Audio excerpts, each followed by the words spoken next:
how far I'll go. Right, there's only a few things to discuss in this. I think by grade 2 you're probably going to be pretty cool with your chords. I just want to talk about one thing with the chords, and then we're going to move on to dynamics and one rhythmic thing that I just want to make sure you get right. Okay, with the chords, often obviously you've been used to strumming all 4 strings. That keeps it as simple as possible. But here, generally you're doing 3 strings. So in the pre-chorus, which is section B, you start off with a C sharp minor. Okay, so I would pluck, just to make sure you're definitely accurate. And then when you move from this shape, slide that middle finger up to 3rd and then just bar to get the B over D sharp. Okay, and then you lead the bar down, then you add the 3 and the 4 to get the E. And then when you do the A minor, you just do it open. So just basically be careful, use that principle of just trying to double check whether you're strumming 2, 3, 4, or plucking, of course, those strings. If you kind of consistently get that wrong, like it's okay if you get like 1 or 2 tiny little errors, but if you're kind of consistently making those mistakes, that's going to drop you down quite a bit in your mark. Okay, so the next thing really is dynamics. Right. Dynamics is super important in music, and this is one of the few pieces in the book that actually includes them. So the ones that we have in the book are P, MP, and MF. We don't see F, but we're going to discuss it anyway.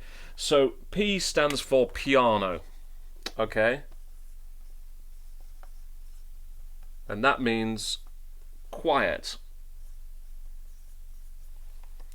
MP doesn't stand for Member of Parliament. In music it stands for mezzo piano. Now mezzo meaning moderately or medium. So we're just going to say mod quiet. So moderately quiet.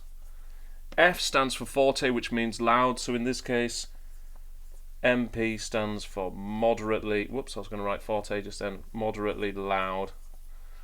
Okay, and then forte, loud. So do remember that. Pay attention to those. If you don't put any dynamics in a piece, you can't get a distinction on that piece. It's literally written on your page. Pay attention to it and do it. In section E, the pre-chorus, that's page 28 in the book, it actually starts, it starts with piano, and then we see the whole way through, I think it's across 3 bars, 1, 2, 3, yep, and then landing on the 4th bar up to mezzo forte. Now this marking here is a crescendo. A crescendo means that you start at whatever the dynamic was and you're gradually getting louder up to whatever the next dynamic marking is. So you're starting off quiet, gradually getting louder across 3 bars, and then on the 4th bar you should be mezzo forte, okay? Be really careful to do that. It's going to be like, again, a couple of marks off if you don't. Especially that it's written. Okay, so really the last thing for us to discuss is just the rhythm, just to make sure that you get this dotted quaver, then a semiquaver tied to a quaver, and then a quaver tied to a minim. Looks like this. Okay, so we have, let me just join those together. Dotted quaver, semiquaver, tied to a quaver, another quaver tied to a minim. In the second section, actually, these 2 beats, you just play straight crotchets. So, what this is this is all within 1 beat. So you could think one yanda or Coca-Cola, and you're playing on the ko and the la. So actually, if you say cola, cola, yeah, cola, cola. So the la comes just before it. Cola, cola, cola. See what I mean? And then here this is coffee, but of course we're not playing this one because it's tied.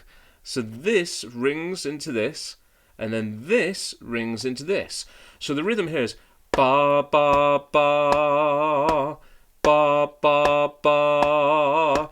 Now the cool thing is that there are other instruments playing that, so when you're doing the backing track, listen to them, and also the singer is generally singing that rhythm with you as well. So it's I've been staring ba ba ba dum da da da da dum da dum. So you're going like this. If we look at it now on our ukulele, so grab your ukulele and we'll just have a look at line 2. So the C sharp minor. first finger here on first fret, second finger there, and you're arpeggiating that chord, just going. Hear that? So it's cola tea, cola long, however you want to say it. In the second half, from section D, that's where you add the crotchet in, but basically just pluck with 2 fingers. 3, 4, 1, 2, 3, and then.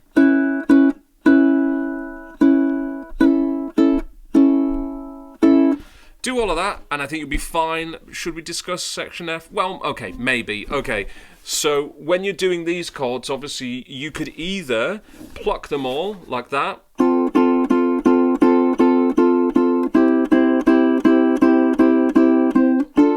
Okay, so that would be being plucked with thumb, index, middle, and ring, all just squeezing into the hand. Make sure, again, think about tone, don't pull up from under the string, pull across.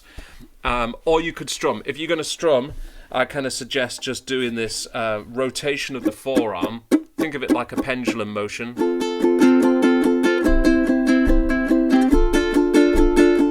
Okay, so you can see their rotation. That's really helpful when you're using a plectrum. But if you're using fingers, come down with the fingers and up with the thumb.